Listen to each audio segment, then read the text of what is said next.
Gary Woodland was nails Sunday at Pebble Beach to win his first major. But it's only the third coolest thing he's accomplished this year. Let's tee it up.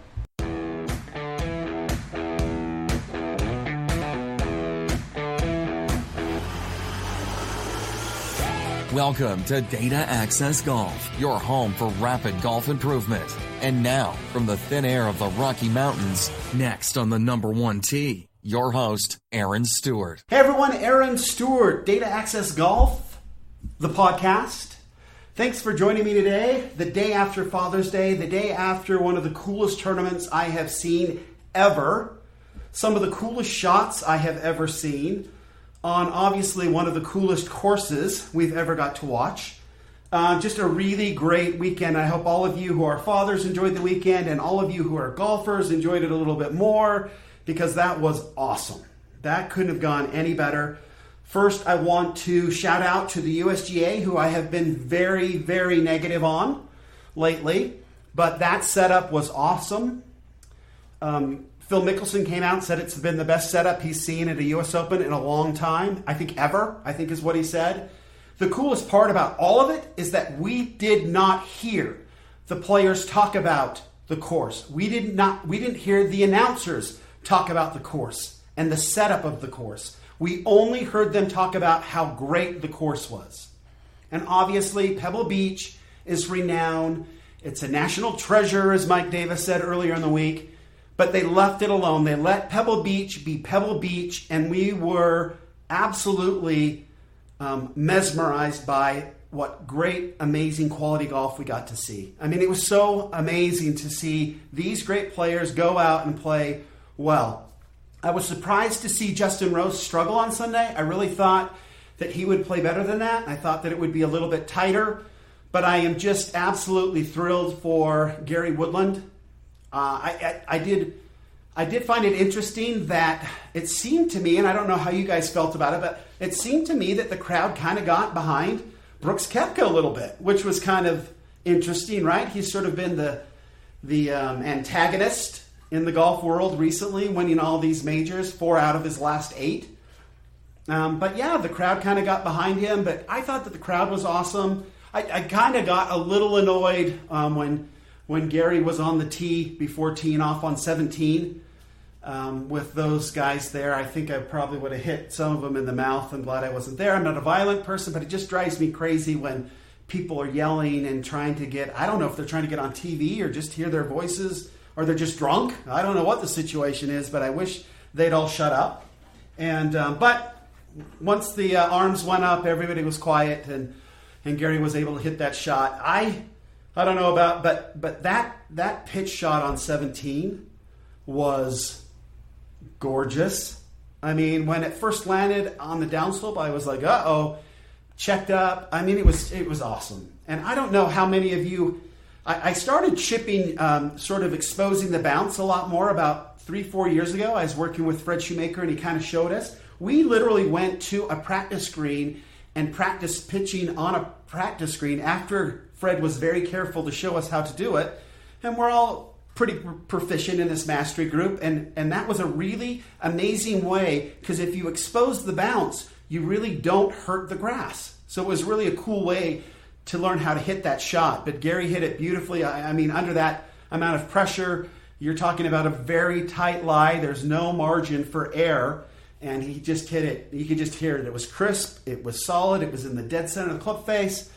And he just bruised the ground, and oh man, it's beautiful. That was really cool. Then his 3-wood on 14 was astounding. Kind of an interesting little shot. It looked like it was kind of like fading at first, and then I don't know if there was a little wind or something. Kind of took it back over. It landed just over the sand trap and kind of held up. Really cool. Just he never backed down, and he kept going, and it was beautiful to watch.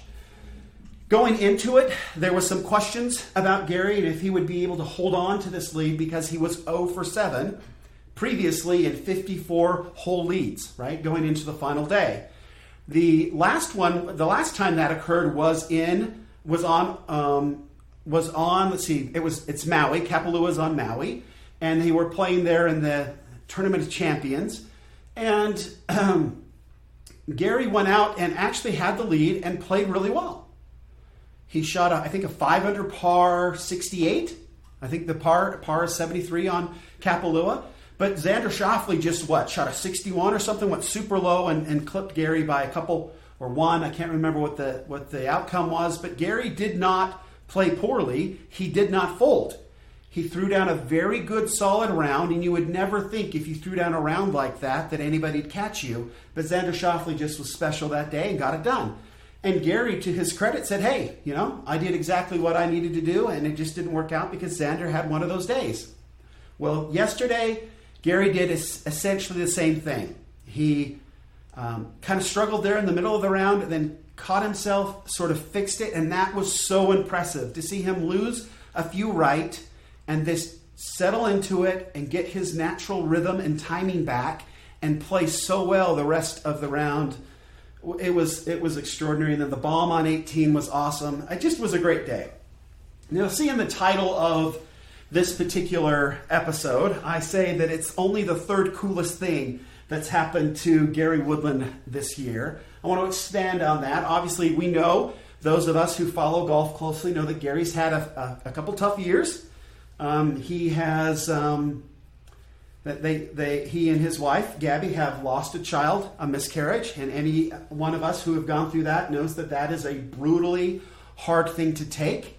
But they got little Jackson here, and he was a dad. He got to celebrate Father's Day as U.S. Open champion, which was very cool. Have his mom and dad there, which was very cool. But he also found out earlier this year that he is going to be a father of 2 identical twin girls. That, my friends, is the coolest thing that's happened to Gary Woodland this year. That goes as number 1.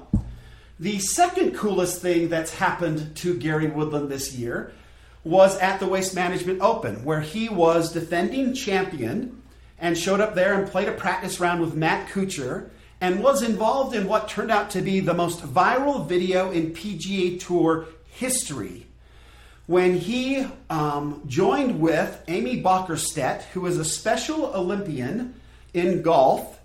She's Down syndrome, cute little thing. She came out and played number 16, the loudest hole on the face of the earth, with both Gary and Matt Kuchar.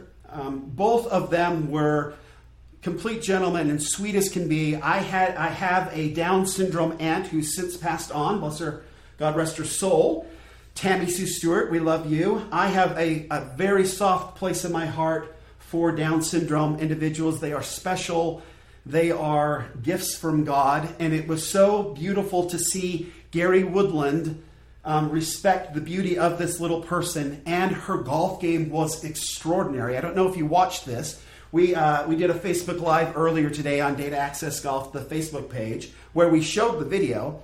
But literally, Gary meets Amy on the tee. She hits, I believe, what's her 3-wood into the sand trap. She then plays a masterful sand shot. And if you watch her wrists, she releases through the ball, scoops it beautifully, puts it up there. And I don't know if she had like an 8 to 15 footer somewhere in there, and she rolls in the putt for par. And then the place goes nuts. Gary is obviously tickled pink, gives her a hug. It's the sweetest video you've ever seen. That, I would suggest that is the second coolest thing that Gary Woodland has accomplished and experienced this year. And then the U.S. Open would come in a very resounding third, but really cool. Super, super cool stuff. Gary Woodland is, he's someone that I worry about, and we will do an analysis on his swing later. I've always been worried with his golf swing. He's very powerful. He generates a lot of speed. But up at the top of his swing, he has this little, it's almost like a little flop where he changes directions and his wrists just kind of go floppy, which creates a lot of club head speed. I understand that, but it also creates a lot of variability in the golf swing. And for us amateurs, that kind of move just scares the bedoogles out of me.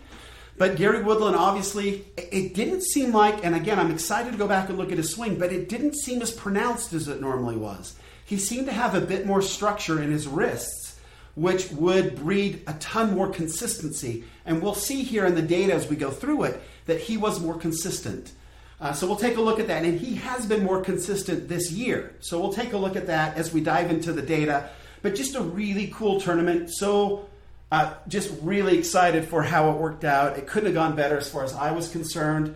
It was a great day. So let's dive into the data that matters. On this Data Monday, we do it every week. We'll look at the numbers that got it done for Gary Woodland, and we'll also look at how his numbers compared to our benchmark numbers to see how they stack up there. I am sad to announce that the PGA Tour did not update their stats, haven't been able to update their stats. I believe that it has something to do with the fact that the USGA ran the tournament. They did have quite a few stats, but not as many as the PGA Tour keeps track of. So we'll see if they don't update those stats down the road. I actually was really interested to see a few things. So we'll take a look at that and see how that goes. Going to take a sip of a drink here real quick. Nice. There we go. Okay. So let's jump right into it. First, just a little history on Gary Woodland that I thought was interesting. He joined the tour in 2009. He's now a 4-time winner on the PGA Tour, obviously winning yesterday at the US Open. But he won the Waste Management in 2018, the Reno Tahoe Open in 2013, and the Transition Championship in 2011. So that's 4 wins now for him. Obviously with the major, he's got a 5-year exemption, which is huge. I mentioned earlier, he was 0 for 7 with a 54-hole lead. He is one of only 4 individuals who has won the US Open with being double digit under par, which I think is really cool. That's just how well he played. He was actually 1 stroke less at minus 13, 1 stroke lower than Tiger Woods' record-setting performance at Pebble Beach. 15 years ago was it? I can't remember how long ago it was. It was quite some time ago. I think Tiger Woods was minus 12. And I think Ernie Els was plus 3, like 15 strokes. He won it by a mile. But Gary Woodland clipped him on that, which I think is super impressive, especially with how difficult they had the course set up. But again, completely fair. They did a great job. All right, let's see. Best results in majors so far in his career. He's tied for 24th in the Masters. That's as low as he's been. He's been tied for 6th in the PGA Championship. And in the British Open, not the Open Championship, the British Open, his best finish is tied 12th. We'll see how he does this year at that one, the last remaining major next month. And then he is star of the most viral PGA Tour video ever with one Amy Bockerstedt that we already talked about. Okay, what does this do? What does this win do for Gary Woodland in the rankings? In the World Golf Rankings, he went into the week ranked 25th. He is now 12th. So that's quite a jump right there, right? 13 spots. In the FedEx Cup ranking, he went from 9th, all the way up to 5th. So he was already in top 10 position. That's how well he's played this year, quietly. And we'll look at some of those numbers a little bit later. Okay, his consistency rating. Again, this is calculated by taking how many tournament events he's entered, and we divide that by how many cuts he's made. He's entered 245 tournaments in his career, and he has made 190 cuts. That is a 78% cut made percentage, right? That is his consistency. 78%. Where does that put him in our consistency scale? We've got legends are 90 and above, and we have our elite players at 88 to 89. Our solid players are 70 to 79. That would put Gary in that position there, but he is trending higher. He is trending toward an elite player. We've got our good players at 60 to 69, and then those who are struggling to keep their card usually make their cuts 59% or lower. And those would have been Connors, Homa, and Kang. Now that they've won, they obviously will keep their cards for a few years. The good players, winners so far this year, Kisner, McDowell, Pan, Palmer, and Na.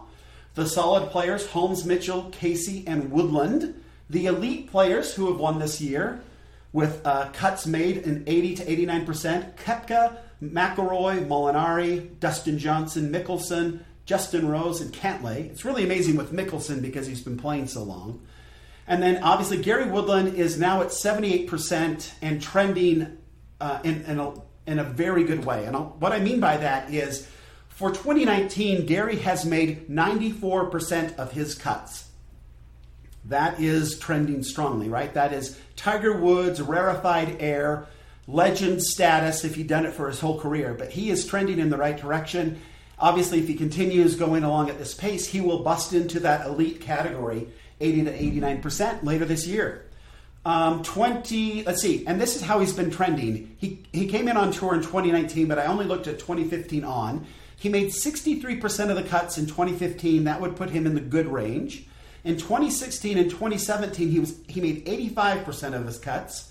That would put him into the elite range, right? And then last year he dropped down to 78%. He had some trouble with his wife and a miscarriage and things.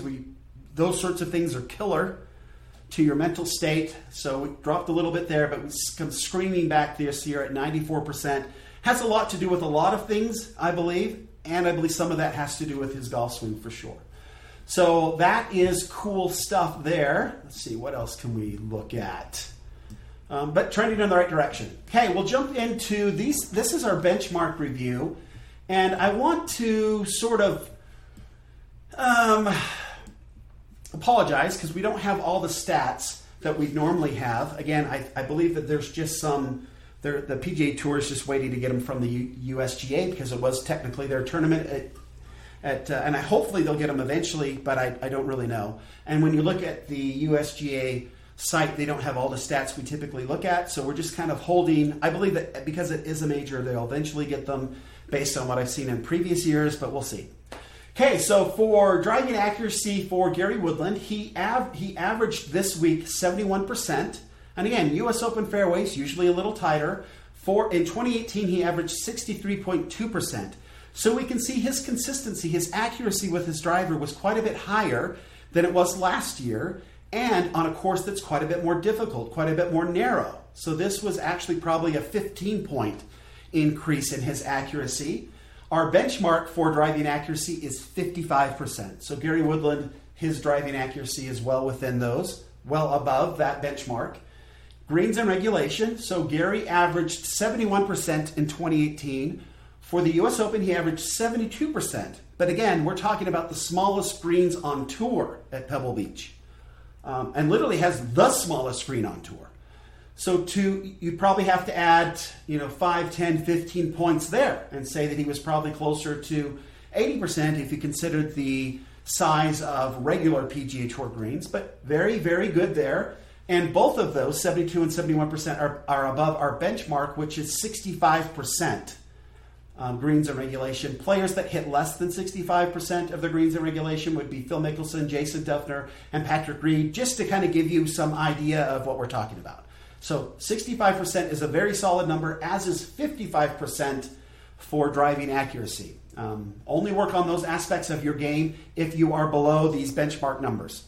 Focus on where you're weakest to get your game as good as it possibly can the very quickest way possible. Okay, sand saves. For the tournament, Gary Woodland averaged 80% up and down from the sand. In 2018, he only averaged 52%. So a very solid up and down game out of the sand. This was something that I did not take into consideration. Obviously, Data Access Golf chose Rory McIlroy to win the tournament based on the numbers all coming into this. But one number I did not calculate in, and I definitely should have, and I believe this skewed it quite a bit, was sand saves.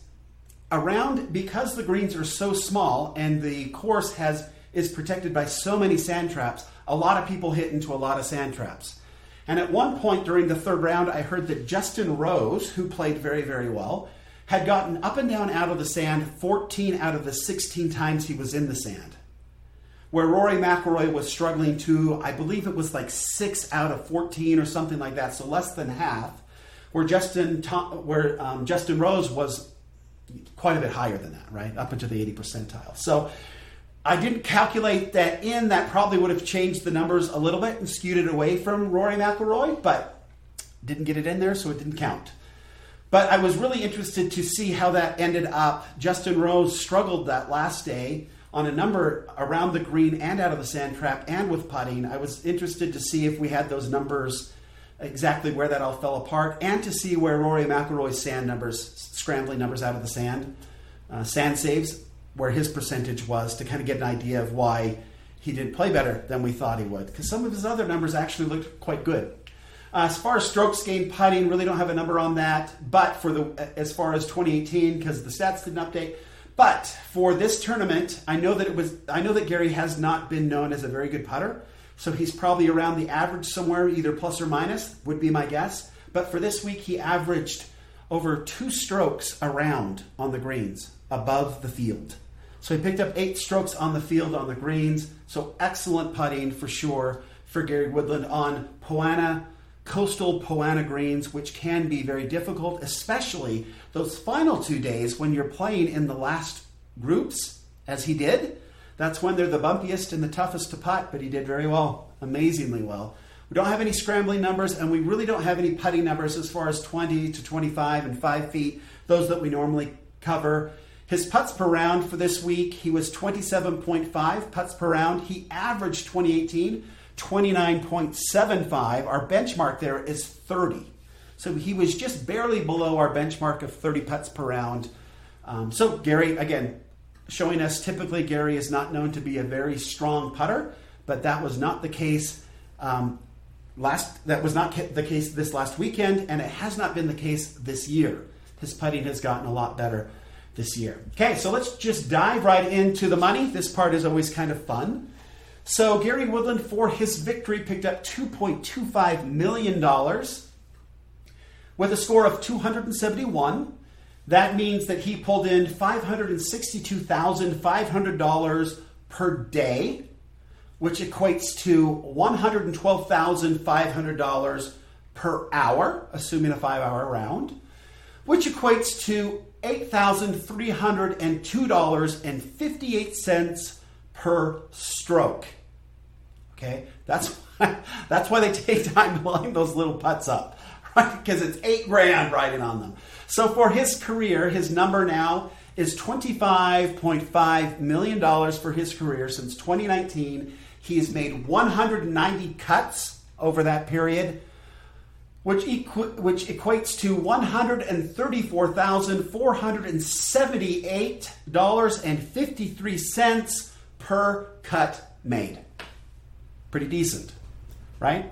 If you made $134,478 every week of your career, that would be pretty good. That's a pretty good number. Okay, as far as the money per cut totals go, we know that Tiger Woods is number one. He makes $367,000 per cut. Rory McIlroy in second place at $340,000 per cut. Dustin Johnson in third place, $293,000 per cut. Justin Thomas, $273,000 per cut.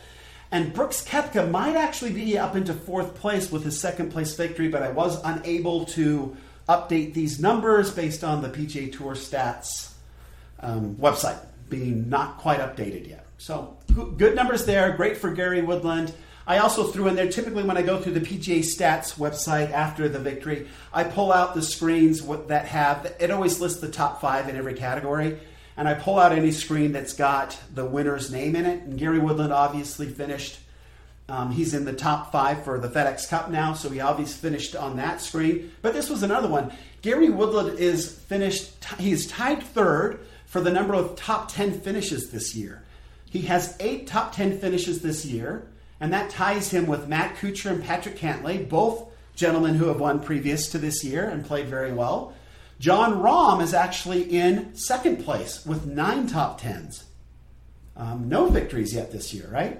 And then Rory McIlroy has 11 top 10s this year, and he's been in 14 events, so he's only been out of the top 10 3 times all year, which is extraordinary. The tour average is 16 events and only 2 cuts. Only 2 top 10s. So you can see Rory McIlroy is quite dominant there this year. So that's essentially it for today as far as the data that matters. Congratulations to Gary Woodland for an amazing performance. That was nails yesterday. Every time he got a little nervous and felt like he might be struggling a bit, he didn't. That 3-wood on 14, that pitch on 17, to pull it back together and start hitting some drives. I can't, 13?